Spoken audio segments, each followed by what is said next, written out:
할렐루야. 네, 우리 장로님들, 안수 집사님들 앞에서 찬양하는데 교회의 기둥 같더라고요. 네, 기둥이 아주 많습니다. 네, 한 3, 4층 더 올려도 될 것 같아요. 네, 네, 앞으로도 계속 기도해 주시기를 부탁드리겠습니다. 우리 좌우에 있는 분들과 한번 인사하셨으면 좋겠습니다. 당신은 축복입니다. 네, 저는 이 세 달 축복 기도회를요 이런 생각을 했습니다. 이런 개념으로 생각했습니다. 그러니까 우리가 하나님께서 주시는 축복을 받아 누리는 곳으로 끝나는 것이 아니라 우리가 복이 되는 겁니다. 오늘 받을 복을 받아서 세상 속에 복을 흘려보내고 복의 통로가 되는 그런 여러분 되시기를 축복합니다. 오늘 말씀은요 하나님의 공의에 대한 말씀입니다. 하나님은 공의로우신 하나님입니다. 여러분, 하나님의 의에는요 정의가 있고 공의가 있습니다. 둘의 차이가 무엇인 줄 아십니까? 정의는 어떠한 상황 속에서도 변하지 않는 그런 의를 이야기합니다. 그러니까 하나님의 정의는 하나님의 의가 상수가 되는 겁니다. 변수가 아니라. 어떤 상황에는 그것이 불의가 정의가 되로 그렇게 둔갑하는 것이 아니라 어느 상황이든 어떤 환경이든 누구든지 동일하게 적용되는 것이 정의입니다. 그럼 공의는 무엇이냐? 하나님의 의가 공평하게 세상 속에 적용되는 것이 공의입니다. 약한 사람이라 할지라도, 소외된 사람이라 할지라도, 사회에서 힘이 없는 사람이라 할지라도 그에게 하나님은 정확하게 적용이 되는 것이 하나님의 공의입니다. 그래서 오늘 하나님의 공의를 다룰 때는 두 가지 측면을 다뤄야 됩니다. 공정하냐, 또한 한편으로는 이것이 의로우냐. 이 두 가지 것이 하나라도 부족하게 되면 이것은 하나님의 공의가 아닙니다. 그리고 하나님의 정의나 의를 생각할 때 거기 안에 있는 의는요 우리가 생각하는 의롭다라는 개념과는 다릅니다. 일반적으로 우리가 의롭다라는 것은 옳다, 바르다라는 기준을 가지고 있습니다.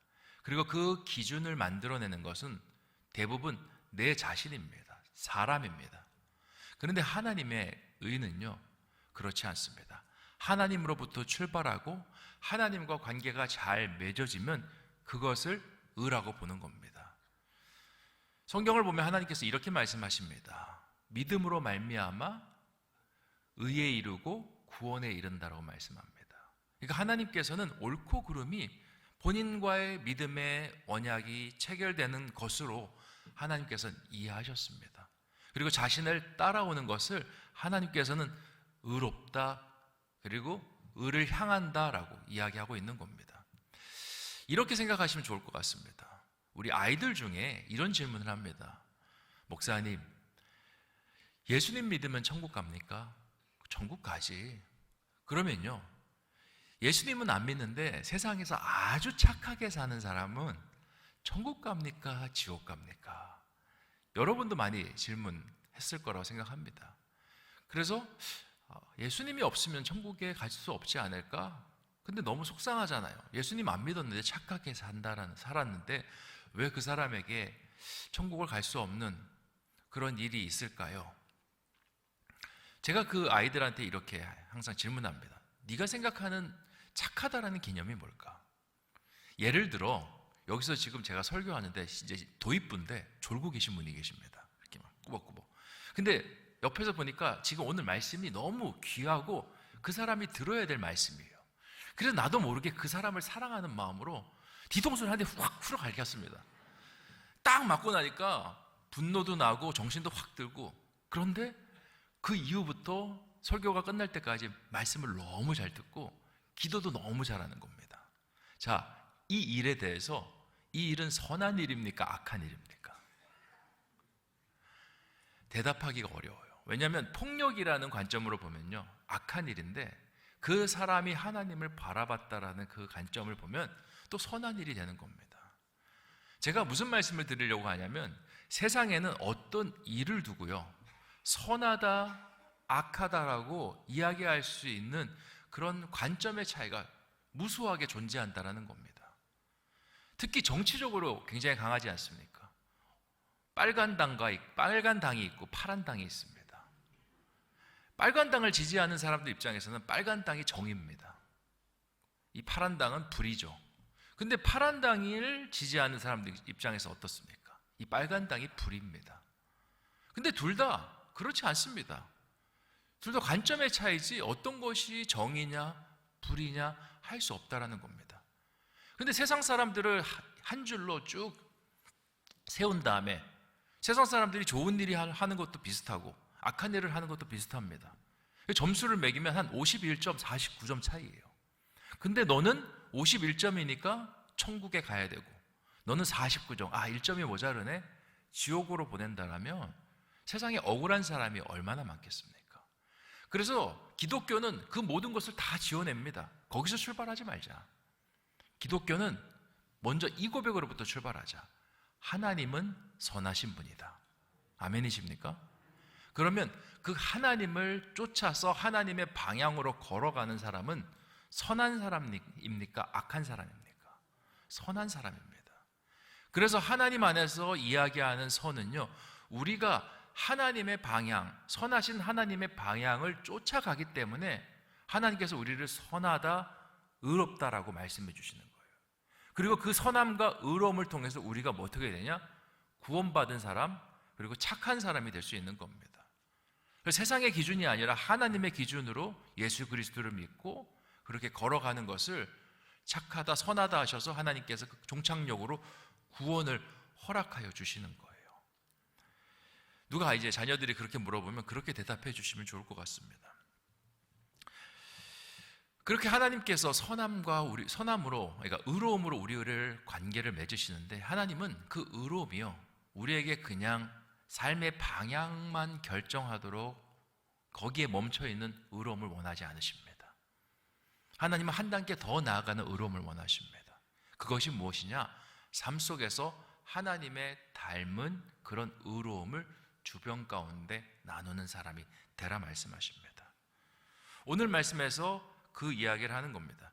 너희가 내 하나님 여호와께서 내게 주시는 각 성에서 내 지파를 따라 재판장들과 지도자를 들 것이요 그들은 공의로 백성을 재판할 것이니라.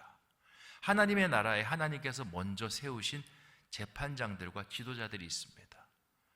너희에게 하나님께서 이러한 은혜를 먼저 주신 것은 너희만 은혜를 받아 누리라 주신 것이 아니라 너희가 은혜를 받았으니 너희가 있는 삶의 자리에서 그 의를, 그 축복을 행하라 라고 말씀하고 있는 것입니다. 그렇게 할 때 어떤 일이 일어났냐? 너희의 삶 속에 하나님의 공의가 스폰지에 물이 스며들듯이 스며들어 나갈 수 있다라고 말씀하는 것입니다. 그리고 19절에 그 사람이 공의대로 살지 않았을 때 발생하는 문제에 대해서 성경은 이렇게 기록합니다. 너는 재판을 굽게 하지 말며 사람을 외모로 보지 말며 또 뇌물을 받지 말라. 뇌물은 지혜자의 눈을 어둡게 하고 의인의 말을 굽게 하느니라. 아멘. 하나님께서 주시는 공의를 받는 사람의 가장 먼저 해야 될 것은요, 이 공의가 나로부터 출발하는 것이 아니라 하나님으로부터 온다는 생각입니다. 이 생각을 가지고 공의를 행하게 되면요, 내가 행하는 공의를 하나님이 보고 계신다라는 그 관점으로부터 출발할 수가 있습니다. 그러면 어떤 공의를 해야 할 때 인간적인 어떤 눈이나 인간적인 어떤 생각들로 인해서 그 공의가 흐트러지거나 공의가 잘못된 불의로 발현되는 일들을 줄여나갈 수 있습니다. 우리가 하나님과 우리의 관계 속에서 굉장히 중요한 개념, 코람데오라고 하지 않습니까? 하나님 앞에 선자라고. 하나님 앞에 선자라고 고백하는 순간 우리가 어떻게 됩니까? 우리의 행동을 삼가하게 되고 죄를 짓는 것에 대해서 굉장히 조심하게 되는 어떤 장점들이 있습니다. 하나님의 공의가 우리 가운데 선포될 때 이 공의는 하나님께서 우리에게 주신 것이고 하나님께서 우리의 공의를 보고 계신다라는 겁니다. 세상은 하나님이 없습니다. 그러니까 어떻게 공의를 처리하냐면 사람의 외모를 봅니다. 그리고 뇌물을 받아서 그것을 가지고 세상 속에서 공의라는 것을 선포합니다. 근데 그 공의의 끝이 무엇입니까? 나에게 유익이 되는 방향으로 그 공의가 그렇게 전하여지는 것입니다. 하나님의 사람이요, 하나님의 공의를 제대로 행하지 않으면요, 사람이 상처받습니다. 어떤 사람? 하나님의 사람이 상처받습니다. 그 사람이 하나님께 탄원하면요, 그 탄원이 그대로 하나님의 귀에 들려오게 되고 그 탄원이 그 공의를 행한 사람에게 심판으로 다가옵니다. 그래서 20절에 이렇게 이야기합니다. 너는 마땅히 공의만을 따르라. 그리하면 네가 살겠고 네 하나님 여호와께서 내게 주시는 땅을 차지하리라. 공의를 따르면요, 네가 살 것이다 라고 말씀하고 있습니다. 근데 여기 숨겨져 있는 말이 있습니다. 그럼 공의를 따르지 않으면 네가 어떻게 될 거라는 거예요? 죽을 것이답니다. 네가 공의를 따르면 네가 주신, 하나님께서 주신 땅을 차지할 것이라고 말씀하십니다. 그러면 공의를 행하지 않으면 어떻게 되겠습니까? 네가 계획하고 소원하는 그 일을 얻지 못할 것이다 라고 하나님께서 경고하고 있는 것입니다. 그러니까 뭐 해야 된다? 너희는 공의로워야 된다. 공의만을 따라야 된다 라고 말씀하고 있습니다. 그리고 21절, 22절에서는 하나님께서 이제 우상을 세우는 것에 대해서 말씀하고 있습니다. 갑자기 공의를 이야기하시다가 왜 하나님께서 우상으로 넘어가시나 좀 우리는 의아할 수 있는데, 아까 말씀드렸죠. 공의가 뭐라고 했습니까? 공정과 의로움. 의로움은 하나님과의 관계를 이야기하죠. 두 가지가 하나라도 부족하면 공의는 이루어질 수가 없습니다.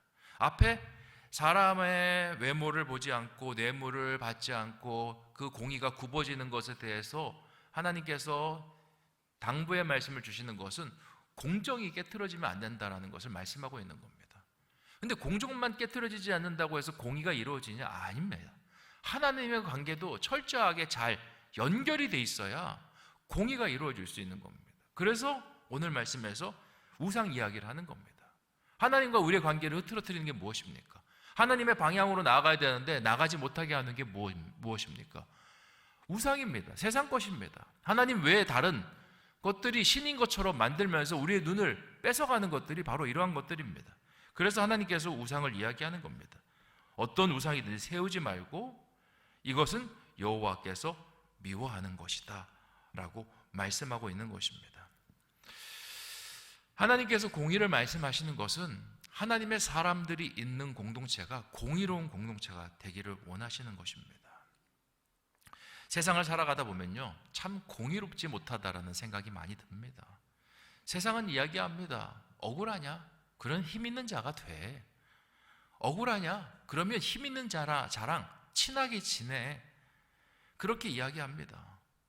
그런데 내가 그런 단계들, 그런 단추를 인생에서 체결하게 되면요, 그냥 나 하나쯤이라고 생각할 수 있지만 삶은 점점점 불의한 사회로 그렇게 흘러나갈 수밖에 없습니다. 나중에는 나 혼자 공의로우면요, 그냥 나는 세상 속에서 막대한 불이익을 당하고 손해보면 힘들게 살아갈 수 없습니다. 근데 한 사람이라도 공의를 위해서 살아가기 시작하고 그것이 두 사람이 되고 세 사람이 되면요, 사회는 자연스럽게 공의가 상수가 되는 그러한 세상으로 우리가 살아갈 수 있는 것입니다. 하나님은 한 사람에게 머무는 것이 아니라 하나님의 사람을 통해서 하나님 나라가 이 땅 가운데 이루어지는 것을 원하십니다. 그래서 우리에게 공의로워라, 공의를 따르라 라고 말씀하고 있는 것입니다. 그리고 혹시 우리에게 억울한 일이 있다 할지라도 세상의 방법을 찾는 것이 아니라 하나님은 성경에 이렇게 이야기합니다. 원수를 사랑하라. 네 오른뺨을 치거든 왼뺨까지 돌려대라. 오른뺨을 치거든 왼뺨을 돌려치라는 게 아니라 왼뺨까지 돌려대라는 겁니다. 그것이 우리를 살리는 일이고 약속의 땅을 하나님의 땅으로 바꿀 수 있는 일이다라고 말씀하고 있습니다. 베드로와 바울의 경우를 한번 보셨으면 좋겠습니다. 둘 다 억울한 옥살이를 했습니다. 옥에서 찬양을 부르는데 하나님께서 문을 열어주셨습니다. 베드로는 어떻게 반응했고 바울은 어떻게 반응했습니까? 베드로는 옥의 문이 열리니까 그냥 그 옥문을 빠져나와 버렸습니다. 근데 바울은 거기서 자신의 유죄와 무죄를 가리지 않고 그 안에서 있었습니다. 그는 기도했을 것입니다. 하나님께서 자신의 억울함을 신원해 주시겠지. 그리고 나중에 재판을 받고 풀려나게 됩니다. 근데 결과가 어떻게 됩니까? 풀려난 것은 똑같은데 그 안에서 변화가 다르게 일어났습니다. 베드로를 지켰던 간수는 목숨을 잃게 되고요. 바울을 지켰던 간수는 하나님의 자녀가 되는 축복을 얻었습니다. 바울은 이렇게 한 번만 한 것이 아니라 그가 사도행전 21장, 22장으로 넘어가면서 재판을 계속적으로 당하는데 그 상황 속에서 계속 끝까지 자신의 어떤 재판들을 성실히 수행해 나고, 그리고 그 안에서 하나님께서 나와 함께 하고 나는 하나님 앞에서 부끄러움 없는 사람이라는 것을 끊임없이 변증하는 모습을 볼 수가 있습니다. 이게 바로 온전한 그리스도인의 모습입니다. 내가 그리스도인으로 살면요, 온전한 공의를 행하면 주변이 달라집니다. 주변에 있는 사람 속에 선한 공의가 흘러가게 되고 그 공의가 그 사람을 바꾸는 놀라운 역사로 나타나게 되는 것입니다. 그리고 신명기 17장 1절부터 그리고 7절까지는요, 가증한 자들이 행하는 일에 대한 심판을 이야기합니다. 여기서는 재판과 집행에 대한 과정을 중심으로 하나님께서 말씀을 하고 있는데요, 우선 하나님께서는 가증하다는 일에는 절대 타협이 없습니다. 하나님께서 가증하게 생각하는 일은 뭐냐면 17장 1절에 흠이나 악질이 있는 소와 양을 하나님 앞에 제물로 드리는 겁니다. 유혹이 되는 겁니다. 좋은 제물이 있고 악한 제물이 있는데 하나님께 드리고자 하는데 자꾸 좋은 제물이 마음에 밟히는 겁니다. 그래서 슬며시 악한 제물, 어차피 죽을 거 하나님 앞에 드리는 모습, 그것을 하나님께서 가증하다라고 이야기하는 겁니다. 두 번째가 있는데 하나님 목전에서 악을 행하는 것, 다른 신들을 섬기고 일월 성신에게 절하는 것을 하나님께서 가증하다 말씀하십니다. 이런 자들은 하나님께서 끌어내어 악을 제하고 죽이라라고 말씀하고 있습니다. 우리가 하나님의 공의를 다룰 때 늘 이 공의와 부딪히는 부분이 있습니다. 뭐냐? 사랑과 용서입니다. 정의는 심판을 통해서, 죄가 있으면 심판을 통해서 그 형벌이 이루어져야 정의로운 겁니다. 죄 있는 사람을 그냥 놓아주고 용서해 주는 것은 정의가 아닙니다. 그래서 늘 이것이 충돌하는 개념으로 볼 수 있는데 절대 그렇지 않습니다. 오늘 말씀에 하나님께서는요, 재판과 집행에 대해서 엄격하게 이야기하십니다. 했느냐? 그 잘못한 것을 재판하고 집행하라 말씀하십니다. 그러면 사랑과 용서는 언제 일어나냐? 그 모든 재판이 다 끝난 다음에 그 끝에서 이제 피해자와 하나님과의 합의가 일어나면서 그 안에서 용서와 화해, 그런 일들이 일어나는 것입니다. 예수 그리스도께서 우리의 죄를 대속해 주셨습니다. 근데 그것을 그냥 대속해 주셨습니까? 아니요. 예수님께서 받아야 될 형벌과 그 모든 재판, 집행을 다 몸으로 받아내신 겁니다. 그 예수님께서 그 형벌을 다 받아내신 그 모습을 가지고 하나님께서 우리에게 용서와 화해를 허락하신 것입니다. 그래서 하나님은 재판에 대해서는, 악한 일에 대해서는 단호한 분이십니다. 그리고 그 재판과 집행에 대해서 하나님은 정확하게 이루어지기를 바라시는 분이십니다. 17장 8절부터 13절까지도 동일합니다. 여기서는 형제간의 폭행에 대한 말씀을 하시는데요, 여기에서도 정확하게 그 죄를 묻습니다. 근데 여기서 재밌는 것은 앞에는 재판장들, 지도자들이 재판을 담당했는데 여기 부분에서는 제사장과 재판장에게 물으라고 말씀하고 있습니다. 왜 그러냐? 이 재판을 통해서 인간적인 어떤 잘못을 지적하고 형벌하고 문제를 해결하는 것으로 끝내지 말고 하나님과의 관계 속에서도 문제를 해결하라고 말씀하는 것입니다.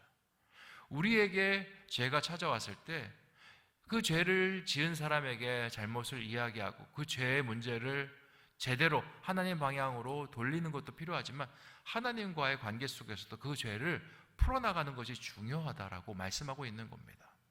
우리가 예배를 드릴 때 예배 형식을 한번 자세히 생각하셨으면 좋겠어요. 우리가 앞에서 송영이랑 뭐 이런 걸 쭉 드린 다음에 우리가 그 다음에 드리는 것이 뭐냐면 고백의 기도를 드립니다. 여러분, 고백의 기도를 왜 드립니까? 예배 형식이 이렇게 존재하는 겁니다. 우리 인간은요, 하나님 앞에 먼저 나올 수가 없습니다.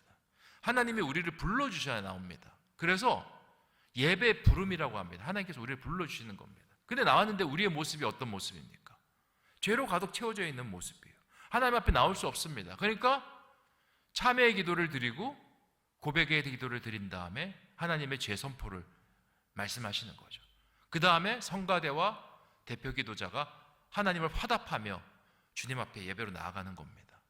예배 형식이 굉장히 신학적으로 구성이 되어 있습니다. 하나님은요, 죄가 있는 상태에서 하나님 앞에 나갈 수가 없습니다. 그래서 우리가 매일매일 삶에서 기도할 때, 새벽마다 기도할 때 순서가 필요합니다. 먼저 감사를 고백하고요, 그리고 하나님께서 여기에 이 자리에 불러주신 것에 대해서 감격의 고백을 드리는 것이 필요합니다. 그 다음으로 필요한 게 뭐냐? 삶을 돌아보는 겁니다.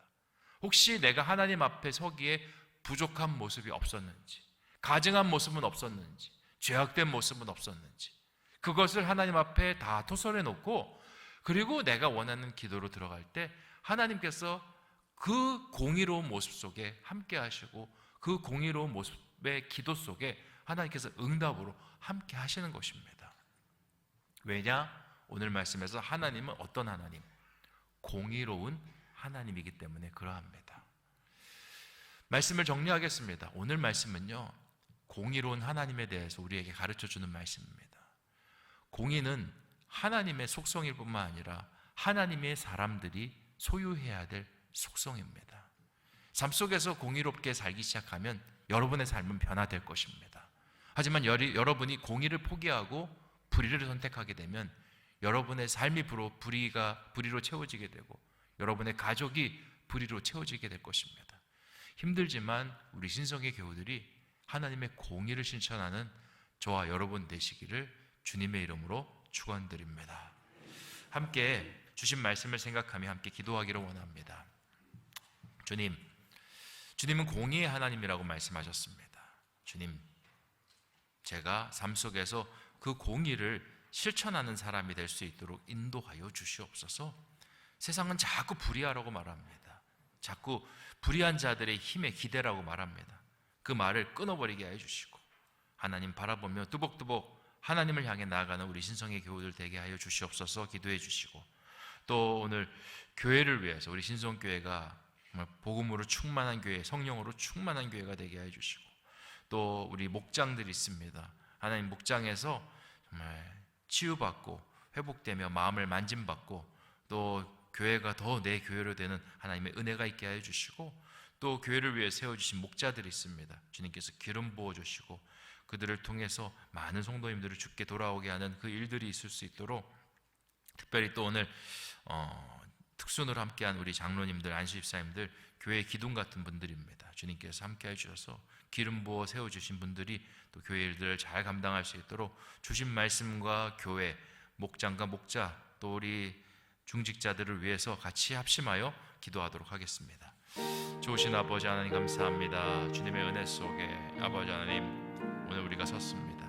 주님께서 주신 공의에 대한 말씀을 우리 마음속 깊이 품을 수 있도록 주여 인도하여 주시옵소서. 이 말씀 속에 우리의 아버지 하나님 지혜가 있게 해 주시고 하나님을 향해서 나아갈 수 있는 방향이 있을 수 있도록 주여 인도하여 주시옵소서. 세상에 아버지 불의한 이야기를 우리가 거기에 취해서 사는 것이 아니라 하나님의 공의로운 그 뜻에 맞추어서 살아갈 수 있는 우리가 될 수 있도록 주여 인도하여 주시옵소서. 아버지, 교회를 위해서 기도합니다. 우리 신성교회가 복음으로 하나 되는 교회 되게 해주시고 말씀으로 하나 되는 교회 되게 해주시고 성령으로 충만한 교회가 될 수 있도록 주여 인도하여 주시옵시며, 또한 아버지 목장으로 세우셨습니다.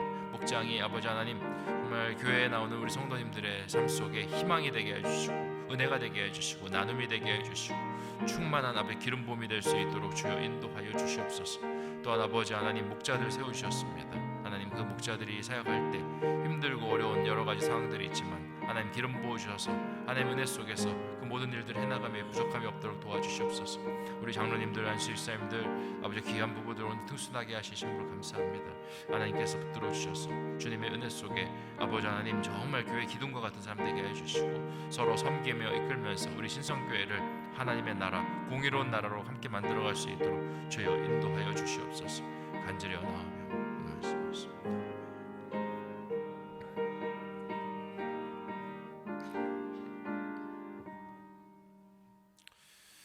은혜의 주님, 하나님의 사람들이 2월의 첫 번째 날을 주님 앞에 드렸습니다. 주님, 우리가 비록 첫 번째 날만 드리지만 고백은 우리 한 달을 온전히 주님의 뜻대로 살겠습니다 라는 고백인 줄 믿사오니 동행하여 주시고 그들의 삶을 굽어 살펴주시옵소서. 하나님은 공의로운 하나님이라고 말씀하셨습니다. 우리는 하나님의 자녀입니다. 하나님을 닮은 사람입니다. 공의는 우리가 닮아야 될 덕목인 줄 믿습니다. 삶 속에서 힘들지만 그 공의를 코람도의 마음으로 이어나갈 수 있도록 주여 인도하여 주시옵소서. 우리 교회가 정말 복음으로, 성령으로, 말씀으로 채워지는 교회가 되게 하여 주셔서 그 재료를 가지고 함께 아름답게 지어져 나가는 교회가 되게 하여 주시옵소서.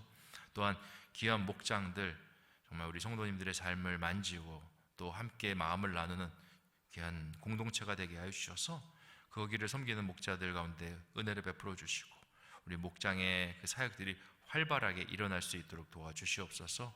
오늘 또 귀한 장로님, 안수집사님, 또 이 자리에 함께 하지 않았으면 권사님들 주님께서 함께 해주셔서 세워진 중직자들 성령의 기름 부음으로 함께 하여 주시고 그 사역들 속에 그리스도의 향기가 진하게 흘러나올 수 있도록 주여 인도하여 주시옵소서.